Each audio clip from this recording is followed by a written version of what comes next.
Hello everyone and welcome back to another video. Today I'm going to be doing a completely off-stream video, basically just a ranked game. We're currently at rank 2, going for rank 1 of course, but we're going to be playing a ranked game against a higher level opponent, and I will be doing commentary and playing as if it was a tournament game. I've done a video like this before and you guys really loved it. The only problem was that I was playing against a lower ranked opponent, and so the game wasn't exactly that good. But I'm hoping to get a really strong opponent this time and show you guys how I can do, or how I play like it was a tournament and give you guys commentary as such. This is off stream, a YouTube exclusive, and so nobody has seen this game before, and I'll be recording it right now. So let's go ahead and hop right in. Random civ is perfectly fine, and the last we got Nikov. So we got Portuguese versus Persians, and Nikov is a very, very top player, so this should be a great game. So first thing we're going to do is to do the Dark Age, which is, going to be quite standard, but you still want to make sure you scout correctly with sheep. And it's not easy to do. Little tricks like this of hopping the villagers to save walking time are what, set my Dark Age apart from some of my competitors. But other than that, we're going to scout the map and take a look at, resources that I have. Okay, I notice a boar. I also notice a couple back wood lines, so it's looking quite good. And then we'll consider our opening strategy. But I don't really think about opening strategy before scouting my map, at least a little bit.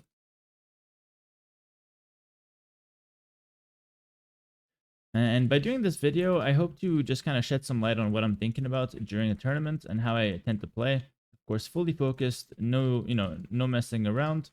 And so now I'm going to pick a wood line. And it could give you guys a little bit of insight as well, because obviously when you watch me do, play during a tournament, whether you're watching someone else cast or my point of view that I release afterwards, I don't really commentate because there's too much on the line. But if I can commentate here with a very similar mindset, I think you guys can learn a lot from that, or you might just find it interesting.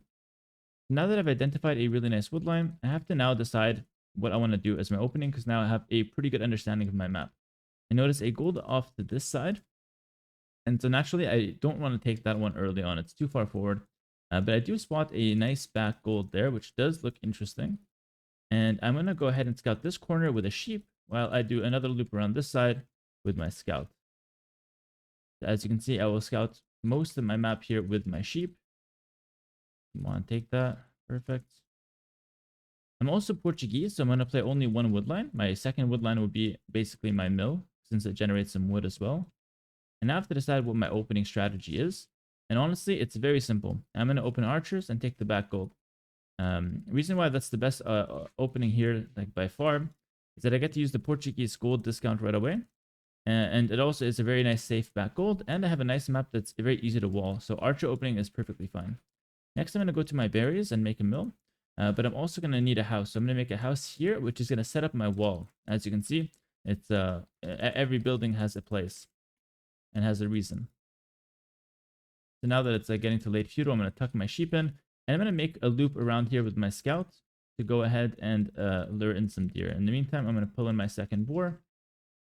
This is all quite standard, of course, just a Dark Age strategy, Dark Age opening, Dark Age build, whatever you want to call it. Now I'm going to make my mill and focus on my my boiler. Perfect. Make sure that's all good. And take a look at what my sheep has scouted. My sheep found the deer, and they also found how to wall the corner, which is really important. A lot of people don't even scout with sheep. And if you're at the level where you're not scouting with sheep, don't worry about it. But if you have extra, if you have extra time and extra attention in the Dark Age, you could just allocate that to sheep exploration. And scouting in the corner, your opponent is unlikely to find the sheep, so you're going to be fine. Next, I have to decide how I want to up the next age, how many villagers. I'm thinking of doing probably 19 pop, so 18 villagers with loom. Right, nice little trick there to hit the deer, so it walks straight with the vill. I'll lure it one more in. And that should be okay. And so this guy can go to wood, and then I'll get loom this time. I do always think about skipping loom. But versus Persians, they tend to be a very fast civ, and so I definitely do not want to skip loom against them. They might up really fast and punish me. I drop off my resources. Again, it's a perfect build because, that's what we do around here. If you guys want to do builders like me, I literally offer them color-coded PDF on my Patreon or to my Twitch subscribers. And I also have plenty of educational guides on YouTube that go through this kind of stuff. So it's not rocket science. It's actually not even that hard. I'm going to stay on one lumber camp. And that should be all I need with Portuguese, since, like I said, my mill is basically my second lumber camp. And I have 8 on wood, which is a bit too much with Portuguese. So what I'm going to do is actually make my barracks here. Again, part of the wall. And there we go. This is the gold I will be taking. So I'm going to already send a couple of those there. I'm not going to eat the last 2 sheep right away. I'm going to shift Q there. And now I'm going to go scout my opponent. So now I know exactly what I'm going to do. I know exactly how to play my map. All that's left to figure out is basically what my opponent is going to do. How my opponent is going to open the game. That's what I have to figure out, and that's what I'm gonna do with my scout right now. I don't want to just find my opponent. I also want to figure out what he's going to be going for. Here we go. Also, the builder I'm going for is a 1-range archers, which tends to be a pretty defensive builder. So don't think I'm going to be going for any crazy attack. I will simply be making the range at home and staying somewhat safe while massing my archers. Yep, at a very similar time. We found this town center. Life is pretty good. And now we make our mining camp. Already walled that side. Going to send 2 more to gold because I need 4 for 1 range. This is completely basic. And next thing I need to go for is the double bitaxe. I found my opponent, but I'm going to do 1 loop around his base to find his resources and to figure out what he's going to be going for. At this point, I like to make at least 1 spear. Even if my opponent is going range opening, 1 spear is fine to push away his initial scout. After I made my range, I want to start walling up, but not this side. I want to wall up on the completely other side. But I'm going to need my spear for that. I haven't even seen a building from him. Now that I've got my spear pushing away his main scout, I can then move out here and start walling up my map. There we go. And now we see that it is stable. So I'm going to add 1 more spear, and I'm going to send my scout back to ensure I can defend myself while getting up to the next stage. This is now really risky, so I'm going to wall this guy in just in case he tries to attack him. But I've got my spear chasing. Yeah, this is fine. Again, the reason it's fine is that I was completely aware of that and had a nice quick wall opportunity as well set up. Sent my initial scout back as well. And now I'm going to be focusing on walling up my base. And I'm going to get Horse Collar, which I know will put me in a nice position economically, but it'll come at somewhat of a cost of, and any aggression. I basically cannot attack, but it's a defensive opening. Okay, I know it's a defensive opening, and I'm playing as such. If I do defensive opening and then I run to attack my opponent, that's completely nonsensical, right? That's just playing randomly. But now I'm playing with my mind, which is really important. Also, I just realized you haven't had any sound so far, so I'm gonna go ahead and fix that.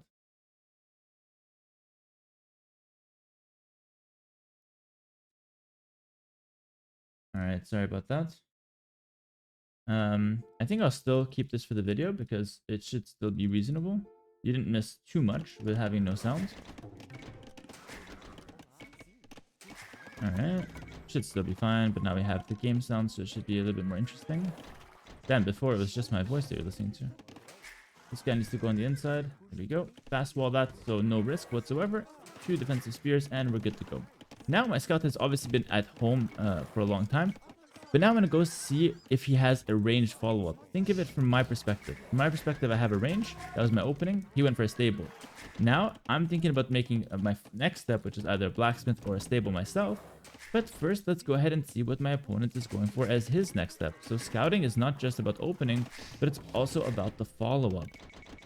As you can see, this is a good opening for me because I had the idea to be fully defensive. And it paid off. I took 0 damage. I'm massing my archers, which is a nice scaling unit. And now I see that he's got a range. Again, this is not a coincidence. I was actively looking for the range. So this is not something that I just randomly saw and it caught me off guard. It's something that I was looking for, and I now know what it means now that I've seen it. If he runs in, it's completely fine. And I know he's not going to go for it. It would be foolish to do so. If he does that, I would just chase him around with spears and archers, and he will lose everything. And he will get no value. He is better off keeping those scouts and using them to scout the map. Alright, now I'm going to send more bills to gold, because now I want to save up till Castle Age.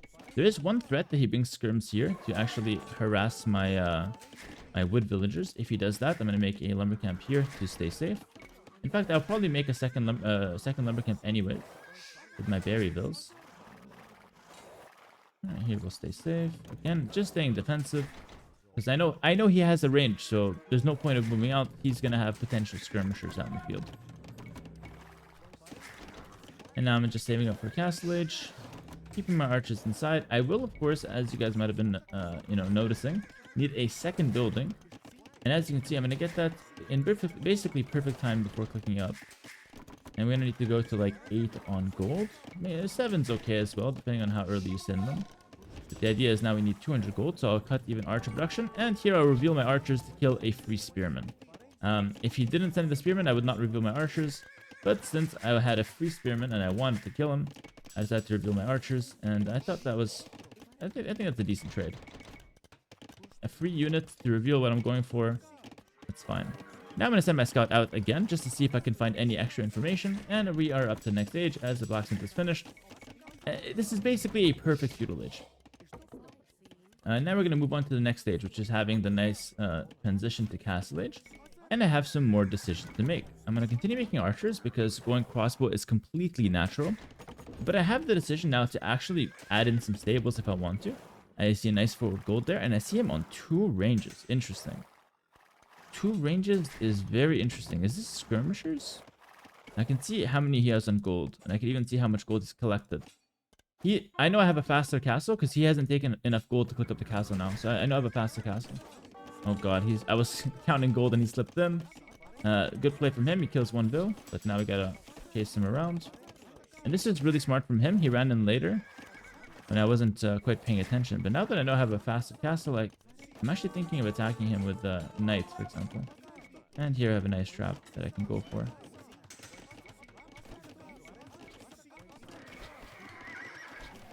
And there we go. Very nice. So, as I said, if he runs in, he's gonna lose those. I lost 1 vill, so I don't think he's too unhappy about that, but I'm fine with it as well. So I have the option to push. I see a forward gold. Actually, all the golds are forward. But I'm a bit late to making that call right now. I could add 2 stables and go for it, though, right now, which is would be a pretty decent play. But instead, what I'm going to do, because I have a forward gold as well that I want to protect, I'm going to make 1 TC on the forward gold, and then I'm going to play a 2 TC all-in castle.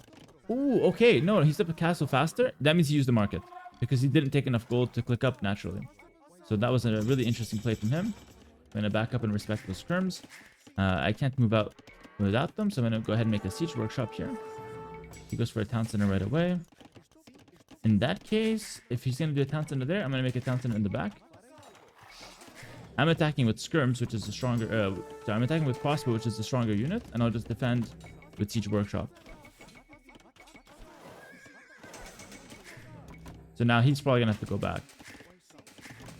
So you could argue that I didn't need the siege workshop, but I'm happy to make it just to stay safe. Make a scorpion. I'm going to just send the scout in. It's too risky to run it in with anything else. No armor on the skirms means I could micro this a bit. Nice. Continue making archers. Now I did remember that forward gold, so now I can turn this 2 TC play into a push. So it's not just a defensive siege workshop, but I'm going to go forward with it because I do notice that he does have that forward gold that I could take advantage of. Now, the same idea as before, where I want to go for the 2 TC play, it's still alive. It's not with the forward town center that I wanted, but it is still alive. Here there's 1 threat, which is him getting +2 armor and clearing me up. So I have to try to get some siege here ASAP. But I'm going to also switch to knights.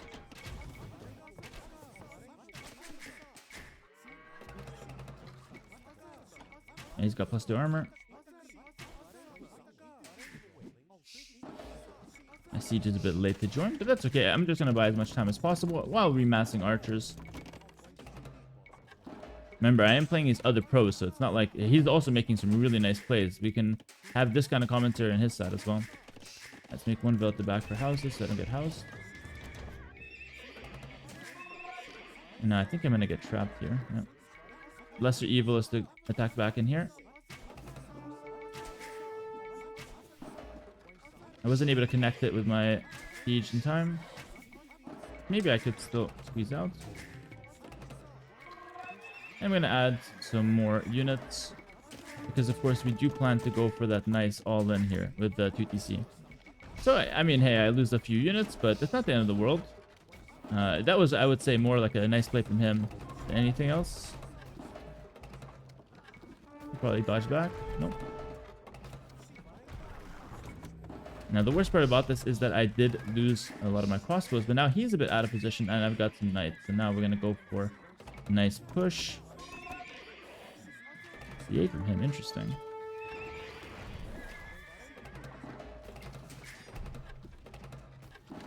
He's out of position here, so we can continue pressuring.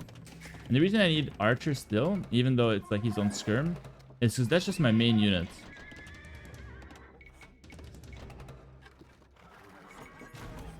It's what's going to kill builds, it's what's going to snipe monks, that kind of stuff. So it's okay to go for that. Even if he's on like counter units. And he's going to go for a siege workshop now. So as you can see, the crossbows will always get value here.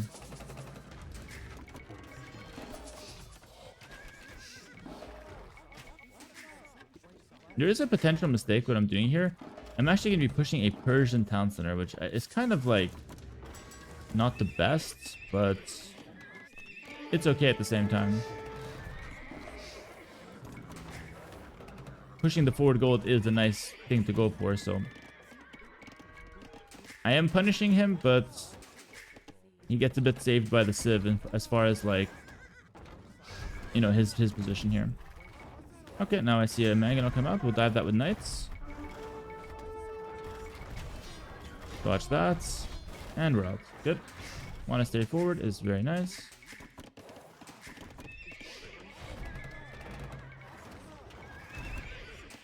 Notice I'm adding a lot of farms here because I need to sustain 2 stable knight production.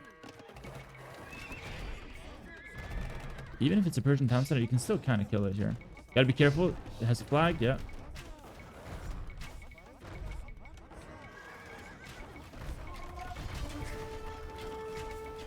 He's open here, so I'm going to go for it.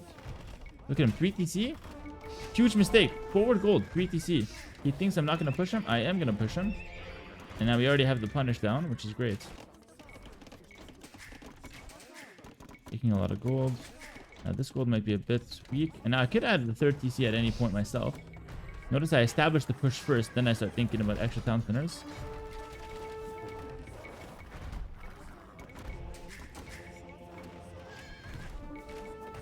I didn't have to push. I hope you guys are aware of that as well. Alright. Stay somewhat safe. Now my guys are weak, so I'm going to go back.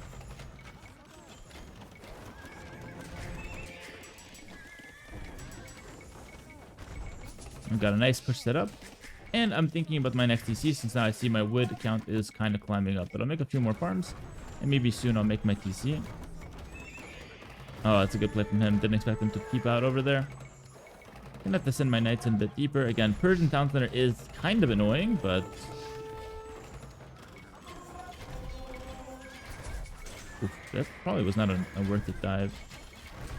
I'm gonna have to go in deep with those guys. Let's run the Mangano War. More stables. And I'm looking at my wood count. Okay, now it's a nice time for another TC. I already planned this earlier mentally, by the way, when I looked towards that wood line. So I knew exactly where to put it. These guys are dead, but I'm going to buy as much time as possible. And I'm going to hover near his stable now. And remember earlier I realized his gold were outside? He's taking no gold. This is why this push is so strong. I know he's on no gold. Now I'm floating gold, so what I'm going to do is take this and shift it, take a few and shift it to stone to set up castle. So I'm making mistakes. I'm not a robot. I'm floating a bit of gold, but I just fix it. Now I see a forward castle. That castle does not solve anything. He still can't take gold even with that castle. That castle is still useless. I'm going to continue pressuring. Nope, nothing's changed. I'm after his gold. I don't care to kill anything else. I'm not going to dive. That's not worth it. That castle barely protects that gold, so we're still fine to push more. And now I want wheelbarrow, or else Spirit Bilal will get mad at me, so let's get wheelbarrow. And you know what? If I was a bit of a better player, I would be picking up relics. Let's try to do that right now. Imagine if he wasn't Persians here, right? That That TC would be already dead for sure. But even with Persians, it's still like reasonable, right? Still a reasonable push. I'm gonna commit now that I have +2 armor. And I'll just go back since I can heal and I have a bunch of monks. And now I could consider up into Imperial Age. Reason is, well, soon anyway. I have almost enough for a cast, so at this point I could consider saving up for Imperial Age, and I already have the forward position to go for that forward castle, which is huge. I'm gonna go for that Mangonel. +2 armor, I'm not scared of anything else. I'm a bit scared now, too deep. I have a lot of monks though, so like going in and out to heal is completely fine.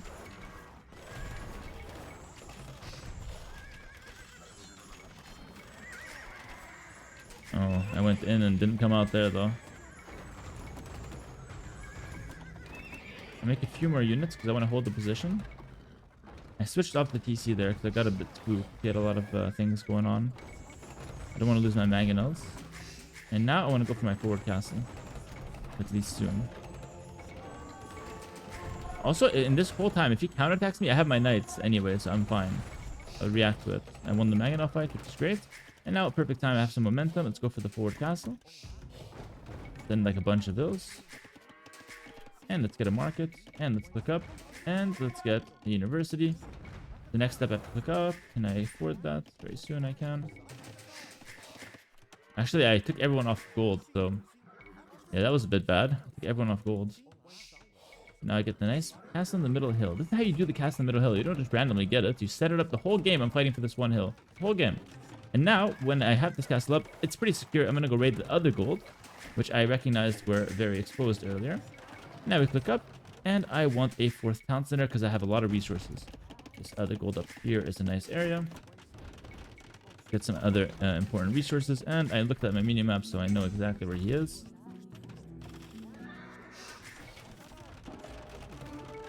I don't know what that castle is doing. That castle is pretty bad from him. I'm going to raid his golds.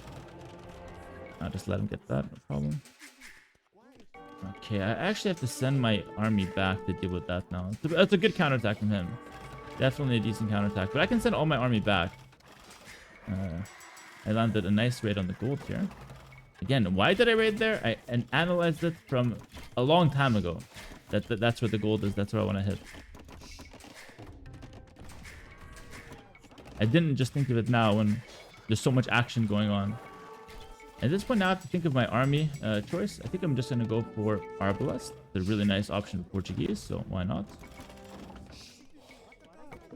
Also, it's a nice counter to CA. So now that I know I'm not upgrading my knights, I might as well use them to full potential now while they're strong. Ballistics is needed. Get ballistics here. Alright. So I'm being annoying with those guys. And I don't care about the knights. I'm not going to upgrade them. So now I still have +2 knights. It's still really good for Castle Age. But in a few minutes, they will be useless since we're going to have Imperial Age tech. I'm going Arbalest, so I make more ranges.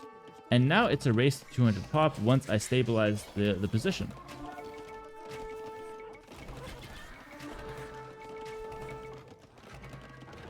Oh. He might turn back. Oh, he did not. And GG's called. There you go. Front to back, start to finish. Nice game played on tournament commentary and with tournament ideas in mind. If this game was not resigned here, why did he resign here? Let's take a look. First of all, we can see his villagers. He has more villagers than me. Why? I know this. He's got 4 TC and he's Persians. It's unclear if he's up to Imp. I think he's not, personally. He might be, but even if he's up to Imp, I have the Treb from the center. I have the Trebs on the hill. I'm going to have Arbalest, which is better than what Persians have in early Imperial Age. And I've killed his entire army. So he'll get the Imp. He's been investing on only range units, which Persians kind of fall off. He'd have to make a complete switch to stable units like Paladin or like Savar to have a chance to compete against my range units, which is Arbalest. And meanwhile, he's going to be Treb from the hill. And his golds on the front and his other golds are somewhat exposed. In the meantime, he's also getting raided. And things are just kind of falling apart for him. If he's not up to Imp, he's dead on the spot because he's going to have to deal with Trebs and Arbalest, and he's got nothing for that. So let's first talk about what I'm going to do. I went up to 4th TC now. I'm going to continue making vills, start expanding to the outside because now I'm going to try to control the golds and stones on the outside. And I'm going to also go do the same thing on the bottom, so bottom and top. And I'm going to also go towards 200 pop with military at the same time. So making villagers and expanding, and then also making army and expanding. I'll start with Arbalest, get the full tech on Arbalest, make Trebs my siege unit, and then I'm going to mix in a trash unit after. A trash unit that would be perfect is if I see him on skirms, I add in some light cavalry. Doesn't cost any gold. All my gold goes towards Arbalest and siege, my power units with Portuguese. And then my food that's going to be floating, so I have a lot of farms, that will go into light cav to snipe siege, snipe trebs, and raid. So I'll do trebs myself and bomber cannons, and the composition in total will be arbalest, bomber cannon / treb, and light cavalry. A gold unit, siege unit, and a trash unit. That is a perfect golden rule there, perfectly executed in a real game as well. If I had to say, I'd say he's around like 130 villagers, to be honest. Let's take a look. At 122, so he has more than me, but it doesn't help him. Those extra villagers will be working very inefficiently, and they don't really have a lot to collect. I'm keeping an eye on his gold, and he can't really move out. This will all die, get shrebbed, and he's just completely dead. So I hope you guys enjoyed this YouTube exclusive commentary. Sorry about the no sound at the start of the game. I didn't realize that, but you still had my commentary, which is what the video is about. Hope you guys enjoyed it. Let me know in the comments if you want to see more like this, and yeah, let me know if you learned something as well. If you have any questions, let me know. Damn, it's still ranked 2.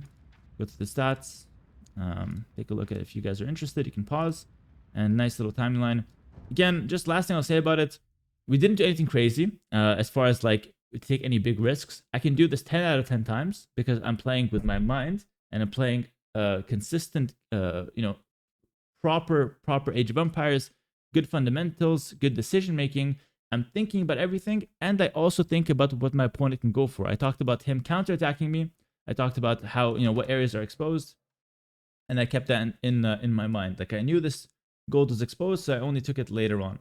I wanted to make a TC here. It wasn't possible, so I made it here at the back. I continued changing my decisions on the fly based on what he did, and you can see just how many options I had. But I went for the most consistent and the best ones for the most part. I made a few mistakes, but I just fixed them. I float gold, I fix it. I make another mistake here and there, I just try to fix it. It's not a perfect game, it's a consistent game. Again, I do this 10 out of 10 times, and I might lose 2 or 3 for sure. I have a bad map, hole, something like that. But I'll win 7 or 8 of them because I play with nice fundamentals, and that's usually how I like to approach tournaments. If I win most of the time, that's great. And if I lose, well, as long as I played my best, I'm okay with that as well. Thanks for watching, guys. Hope you enjoyed. I'll see you guys in the next one. Peace.